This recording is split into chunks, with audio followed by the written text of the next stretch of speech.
and it comes faster. But why come in 10 hours or 9 or 8 hours or 5 hours and get stuck in traffic for 4 hours?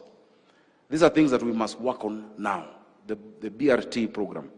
We need the private sector to partner with us. Finally, we as a county government have endeavored to make your business easier so that you can spend more time doing your business and not complying, taking too much time in compliance.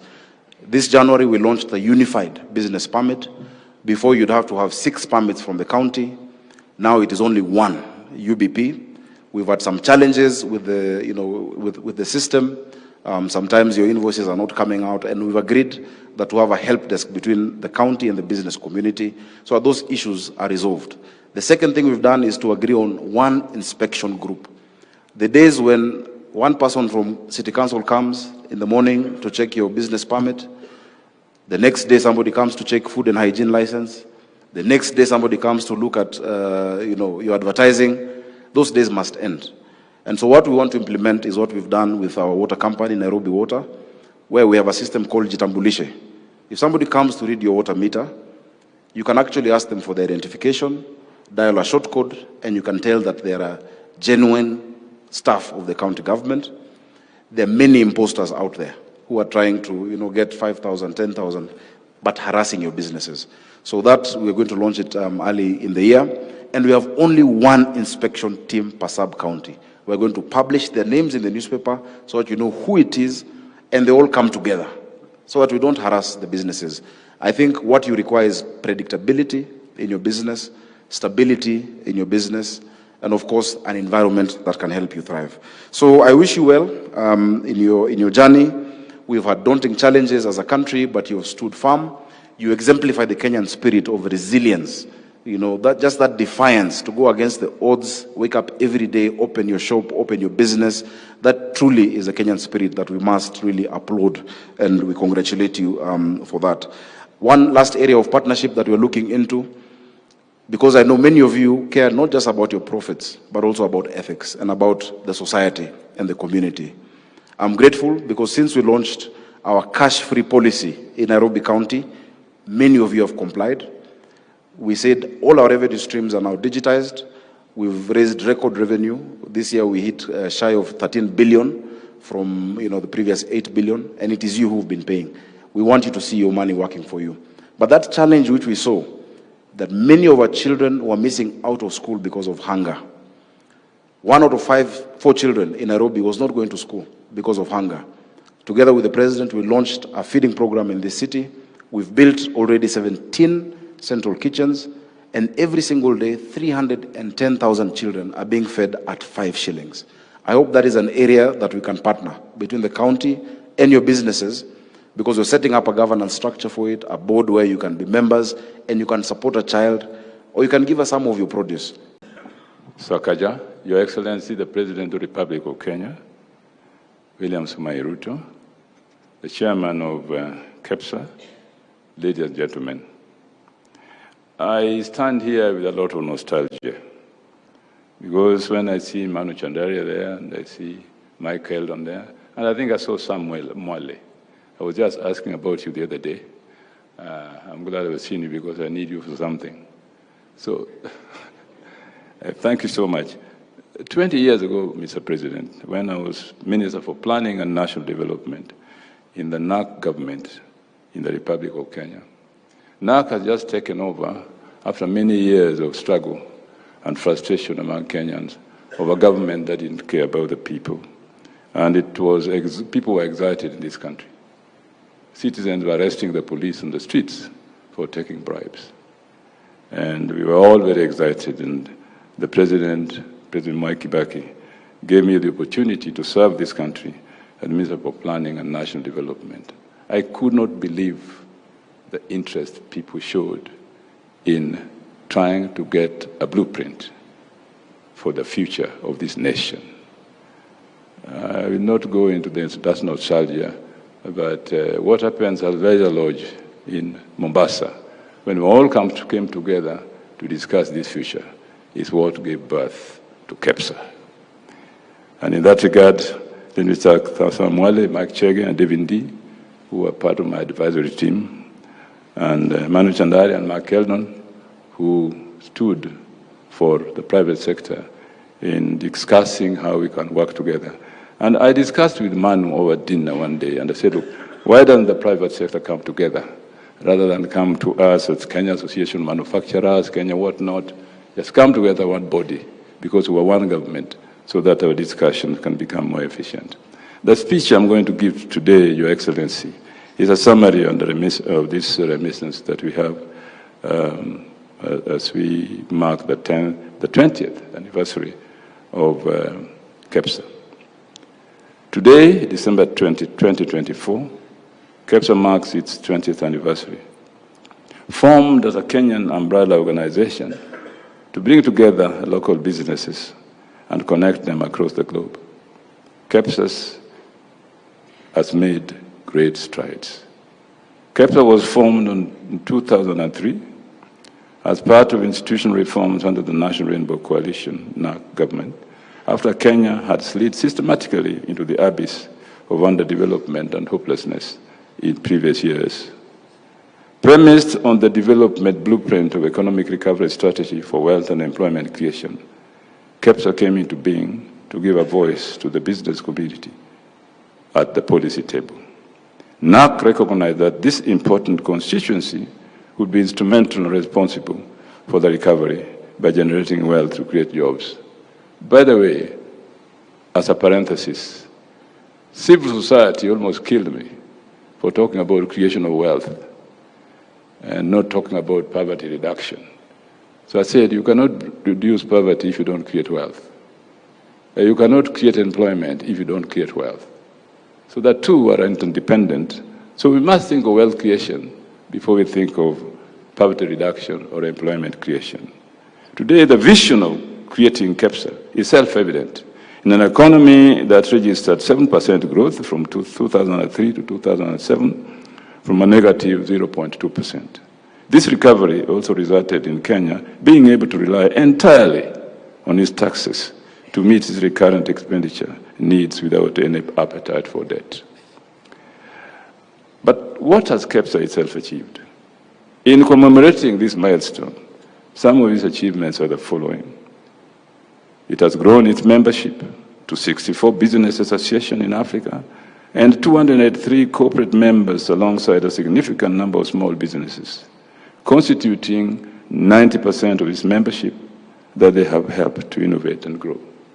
2, effective public-private dialogues with the presidency, cabinet committees, ministries, judiciary, legislature, county governments, resulting in Kenya's rise from 136th in 2015 to 56th in 2020 in ease of doing business ranking.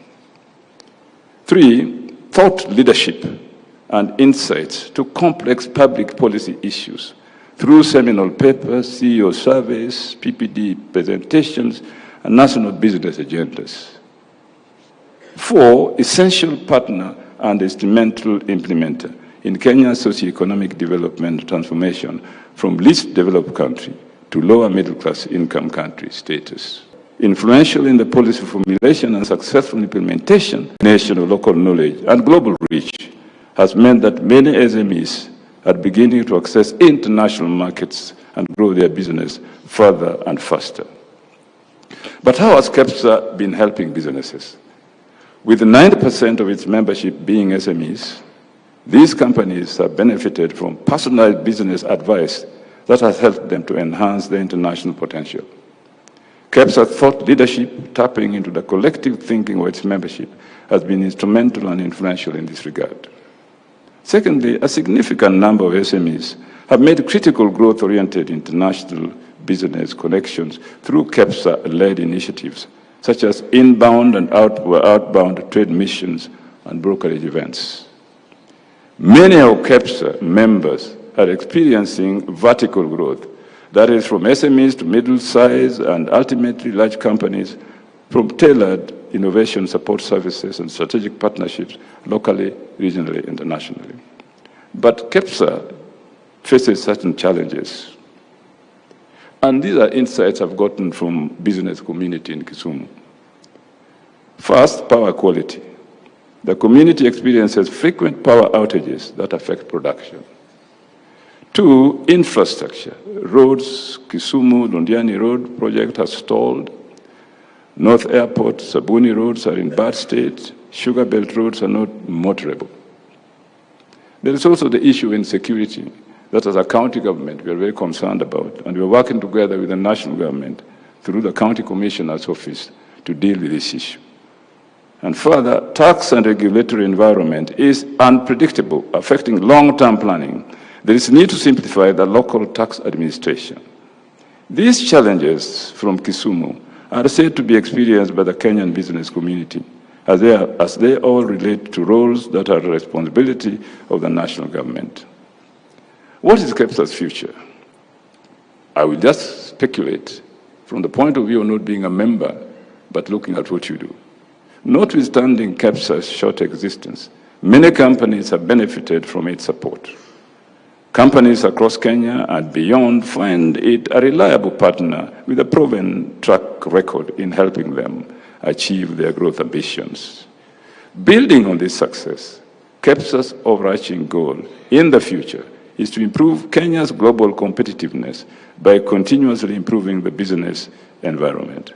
The private-public dialogues, together with thought leadership, will be enhanced in a quest to achieve Kenya's competitive agenda, anchored around 1, ensuring that the cost of material inputs for businesses offer competitive advantage to Kenyan companies by reviewing the cost of compliance that take the form of administrative costs, taxes, and regulation.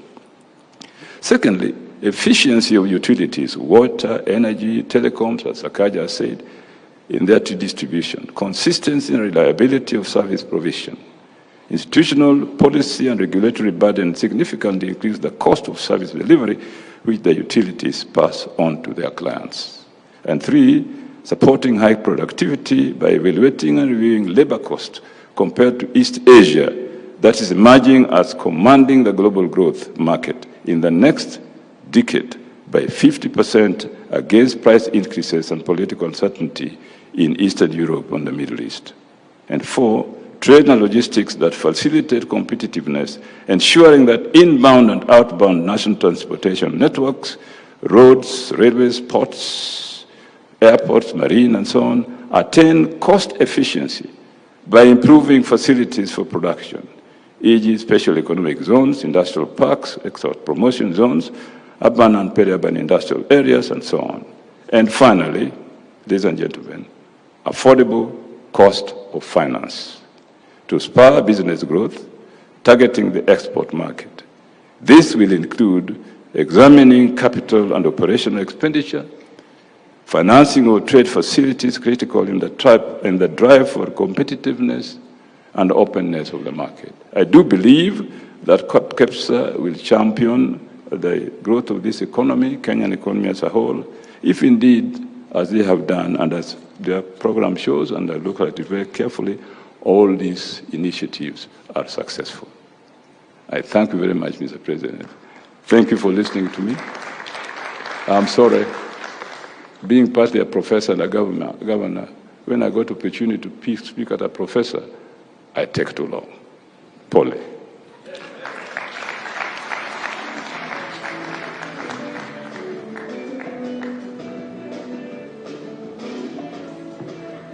Another round of applause for Governor Nyong'o. Thank you very much, sir. And at this point, Your Excellency, I would like to now call upon the Cabinet Secretary, Ministry of Investment, Trade and Industry, Honorable Salim Mvurya, who will in turn invite His Excellency the President. Karibu sana waziri. Tumpigie makofi tafadhali.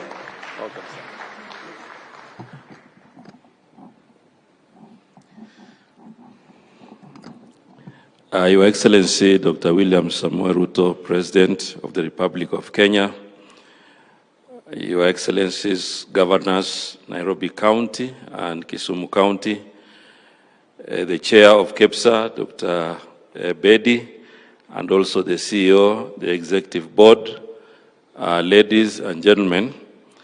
Your Excellency, allow me, before I invite you to speak, to just make a few remarks, especially now that this is a celebration for 20 years So I want to congratulate KICC for the 20 years anniversary, because in 20 years you have really made a huge contribution to the development of our country, and especially economic growth. As a ministry, Your Excellency, we have had a very close engagement with KICC, and KICC have been very responsible for the Finance Act of 2023, where a number of issues that they had raised were included, including the Finance Bill of 2024. And Your Excellency, even now as we discuss the tax laws, which are very critical in ensuring that we have a much more predictable investment environment, and also the Business Laws Amendment Bill. All these pieces of legislation, Your Excellency, have a very big input from KICC. I also want to recognize KICC's contribution to the implementation of Vision 2030 and also the National Plan. And as a ministry, we will continue to work with you so that we enable a much more friendlier business environment. Your Excellency, one of the areas that is also very critical is also to acknowledge and appreciate that within your transformative agenda, Your Excellency, you have created new horizons that KICC can also benefit and also take advantage of, especially on matters of the digital and creative economy, which is a very new area in terms of technological investments. The other areas of special economic zones, export processing zones, the county aggregation and industrial parks are providing new opportunities for investment within the KICC fraternity. So as a ministry, we will continue to work together with KICC to ensure we tap their experiences, because they are the ones who have a lot of experience in most of the government policies. And in that regard, therefore, we will have policies and other administrative decisions that resolve most of the issues that KICC is facing at the moment. Your Excellency, I also want to say that on matters national unity, it is not a political project. It is an effort by His Excellency to ensure that we also have a sustainable and very stable environment in our country. And I would want to urge all of us, even as we are in the private sector, we support His Excellency as he continues to engage broadly to unite the country and also within the framework of the broad-based government. Finally, Your Excellency, we are also working towards ensuring that we narrow the gap between foreign direct investment and also domestic direct investment, so that we can provide opportunities for both investors to enjoy incentives and benefits from our country's policies and legislation. Your Excellency, I want to end there, but just to say congratulations to KICC for this achievement. It is not a mean feat.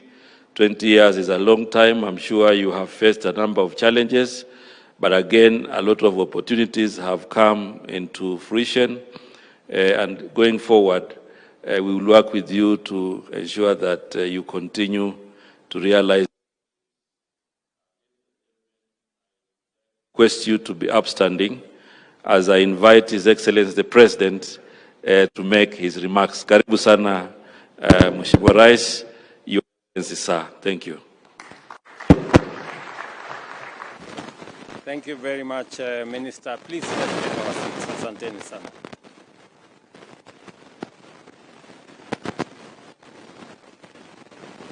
Thank you very much. Excellencies, honorable members present,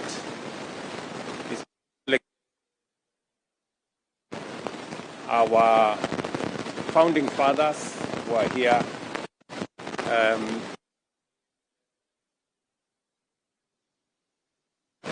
honored to join you this evening to celebrate KEPSA's 20 years of transformative contribution to Kenya's socio-economic development, a milestone that highlights the power of partnership and collaboration between the government and private sector in driving national progress.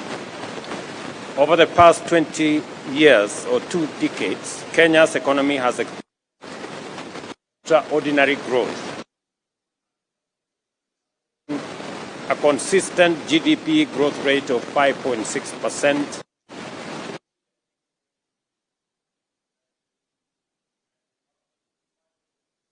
again in 2023.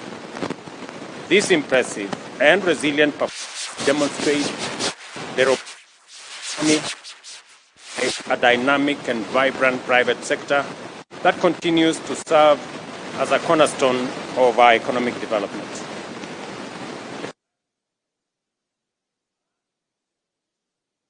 Critical areas of our economy, from agriculture, which employs over 40% of Kenyans, the service sector, services drive innovation and growth. Tourism has also played a pivotal role with accommodation and food services recording a growth of 26% in the second quarter of this year. Together, these sectors form the bedrock of our shared prosperity. Recognizing the central role of the private sector, the government of Kenya has prioritized creating a conducive environment for business through initiatives that are being undertaken by my friend Salim Vuria and the State Department's charge. These platforms facilitate continuous dialogue between government and the private sector, ensure the implementation of necessary reforms, and promote policy alignment to drive economic growth. I have had occasion to engage KEPSA in roundtables, I think 3 times, and it has been a very informative conversation. I have also asked the ministry responsible for this space to have continuous engagement, especially when we are formulating policy positions, when we are looking at what areas that we need to intervene. And I'm very happy that that conversation is ongoing. We just need to scale it up. Our collaboration has already yielded significant outcomes, including the introduction of incentives for manufacturing, e-mobility, and special economic zones. These measures, alongside streamlined tax refund mechanisms, have boosted investor confidence and enhanced Kenya's global competitiveness.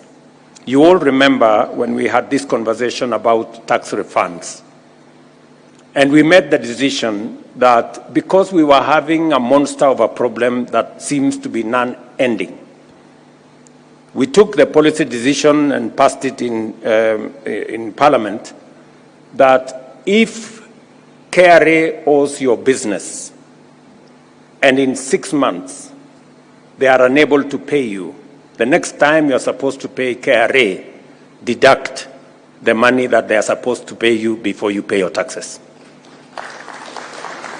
That way, we make sure that we have a win-win arrangement, that if KRA delays in paying your refunds, there is no justification for you to pay the next until you get your refunds. So you net off, and I think it's managed to improve things on both sides. I think KRA are now much more forthcoming whenever they are processing those refunds.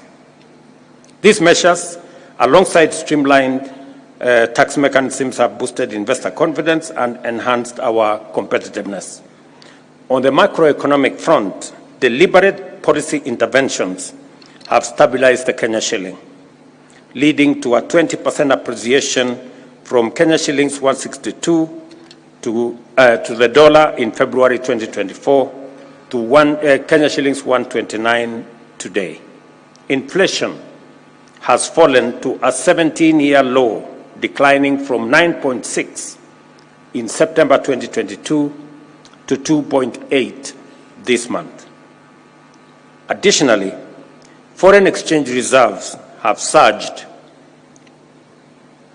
to US dollars 9.5 billion, ensuring robust import cover and strengthening our financial markets. You all remember 2 years ago we had a big challenge. In fact, the first group that I met were the oil marketers. And the oil marketers were really in trouble because we spend close to $500 million every month to service our oil products imports.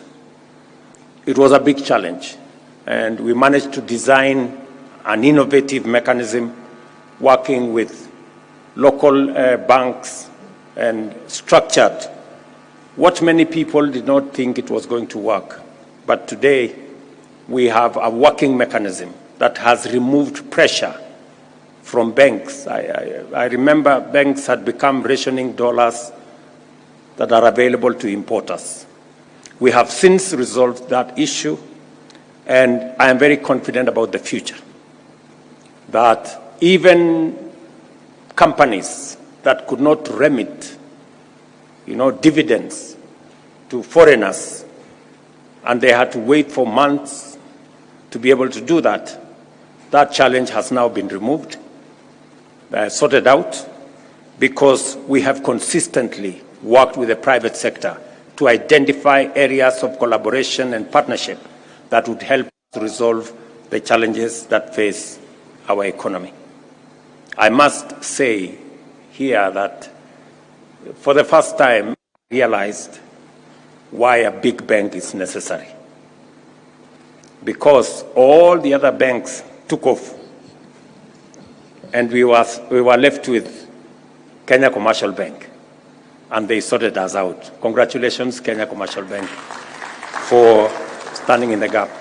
Subsequently, many other banks have come on board, and we are now working together with confidence with all the other banking institutions. The outcome of PPPs can mobilize private capital and expertise while reducing the fiscal burden on the government.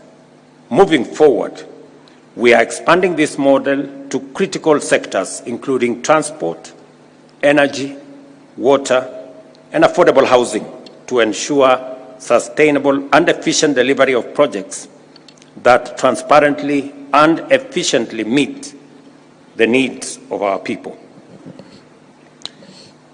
Let me say this, that private-public partnership is the way to the future.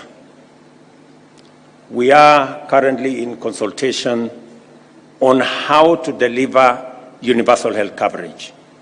And one item that is critical to the delivery of universal health coverage is equipment in our hospitals, whether we are talking about MRI equipment, whether we are talking about dialysis equipment, and many other equipments that are necessary for the delivery of UHC. Of course, apart from human capital that we require, and apart from medical commodities that we require. And we have agreed in a structured manner with all the stakeholders, including our county governments, that using the model that we used before under the managed equipment service, we have improved on that model. In that model, we contracted suppliers who supplied equipment, and we used the equipment to deliver service. We paid the suppliers for that equipment over time. This time round, we've made it even better. We have told the suppliers, because the challenge we had in the other program was that we had some equipment delivered to some hospitals that did not work, and yet we paid for them. And some of the time the equipment worked, some of the time it did not work, but we paid for them. So we told them this time round, you deliver the equipment, because this is a public-private partnership. We will pay you for the service of that equipment. If you deliver for us one MRI service, we pay for that service. If the equipment is down, we don't pay. If the equipment is not functioning, we don't pay. That way, everybody does their part of the bargain. Equipment that we have used public money to pay, yet not working. Or we also eliminate paying for equipment that is not providing any service.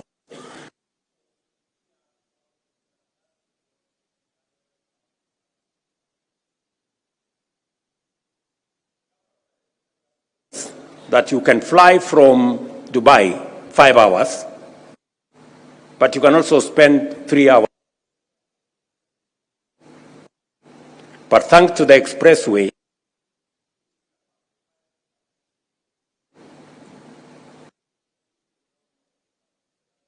did not put any money in the expressway.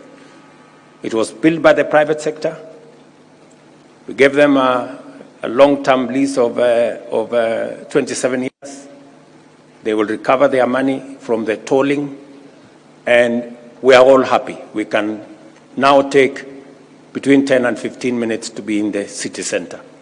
We don't have to spend 3 hours. I guess it works for everybody. It works for the private sector, it works for the public sector, it works for all of us who use that facility.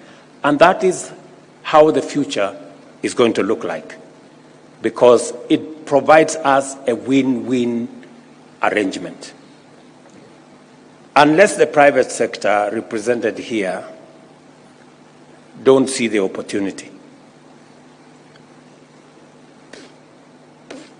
When we talk about the private sector, and when we talk about PPP, they must not necessarily be foreign, and they must not necessarily be white.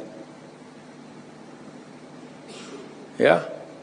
So you should put yourselves together and deliver some of these projects locally. We have sufficient financial muscle among some of you who can help us deliver some of these projects.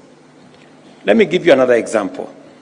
The governor of Nairobi again has said ably how we are going to give him 140 million liters every day beginning shortly, because we have just completed the project, the Northern Collector. But he didn't tell you the difference this time round. I have told him that we are not going to give him the water for free.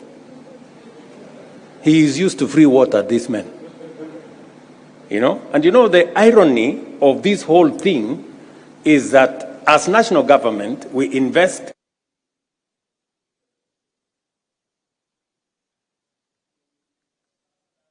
deliver water to utilities. And when that water comes to the city, it is free. So we go looking for taxes from Kenyans to go pay for the dam. And meanwhile, we have delivered water for free to our city. And that is why the city sometimes is not conscious. That's why most of that water is wasted. Because if you get some water for free, you are not very keen on how you use it, you know. So now I signed the law 2 weeks ago, the new water bill. We're now going to have a bulk water. We're going to sell him water at a fraction of what he is selling to the public. And we are going to invest that money in putting up a new dam for him so that we can meet the gap that he has said. He said he needs 900 million, and that is growing. He now, even if we give him 140 million liters, we still have a gap of almost 250. That way, we make the whole cycle sustainable. And because there is no free lunch anywhere in the world, I guess there is no free water anywhere in the world. And if there was, the county would be delivering free water to citizens, but they are not. So again, we have to build sustainability into this. And I want to invite again the private sector. Because now we have a revenue stream. You can invest in water, and we can pay you for the construction of a dam because we have now a revenue stream. So these are some of the areas we are building on sustainability to make sure that we can achieve the aspirations that we have in a sustainable way by working together in that manner. So the private sector has a very big role to play going forward. Whether it is in delivery of our electricity, all of you know that today it is the private sector that invests in our electricity. Through the power purchase agreement, once we give you a power purchase agreement, you can put your money in generating electricity. And that is what is going on with all the green energy we are producing. Now we have a water purchase agreement. We are going to have the next thing so that we can invest in that area. Let me also say the following. Because we are discussing about KICC and the private sector and what they can do. Look at what we did with Kenya Power. We made the decision that Kenya Power is not entirely going to be run by government or directors from government. That is why we surrendered 4 director positions of Kenya Power to the private sector. And we asked the people in that space who were equally shareholders of Kenya Power to give us directors to run that entity. And I pulled back government influence from Kenya Power. Look at the transformation we've had. This year, Kenya Power, that has made losses forever, made a profit of 36 billion this year. That's what it is. That's what the private sector, the difference the private sector can make. And we can continue, and we can continue, and we can continue. And that is why the private sector in Kenya is punching below its weight. There are bigger opportunities. The private sector needs to be much more robust. I will give you another example. We are, as a country, we have the 3rd largest livestock herd in Africa. Kenya, that is. We have the 3rd largest herd of livestock in Africa. And the irony is that we import all the leather products, all the shoes, and we throw away our hides and skins. I have looked for a guy called Rao. I have begged him. I don't know whether Rao is in this meeting. And I have really been on his case because he happens to have an idea of what we can do around leather, because at least he's producing local leather in Kenya. And we want to support that enterprise. I was talking today to the pastoralist community in Kenya, why we need to do more professional flaying of removing of the skin, that is, and hides. Why we need to do more in that space to invest. And I have made a decision that Kenania, which has been a big challenge here, by January, it should be working so that we can do more around leather. We can expand our leather products and make sure that we take the country to the next level. Again, to the private sector, there is huge opportunity in the leather space.